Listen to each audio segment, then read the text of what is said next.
नमस्कार, मी ॲडव्होकेट राणी सोनवणे. नोटरी संदर्भातच आजचा व्हिडिओ घेऊन आपल्यासमोर आलेला आहे.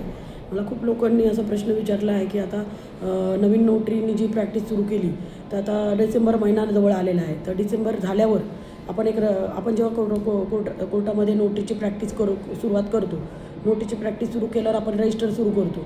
मग ते रजिस्टर डिसेंबरमध्ये आपण बदलायचे का त्याच्यामध्येच आपण पुन्हा पुढच्या वर्षीचं नोटरीचे नोंद करू शकता का? तर त्याचं असं उत्तर आहे की तुम्ही तुमचं जे नोटरीचं रजिस्टर आहे त्या रजिस्टरच तुम्ही कंटिन्यू करू शकता.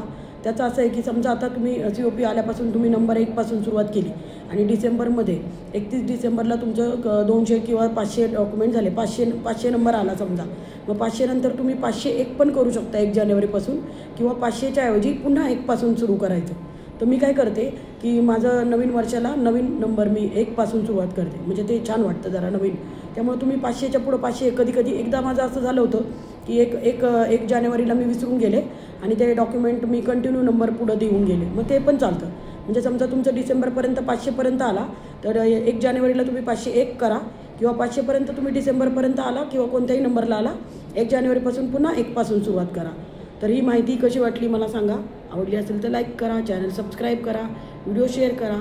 Thank you, bye.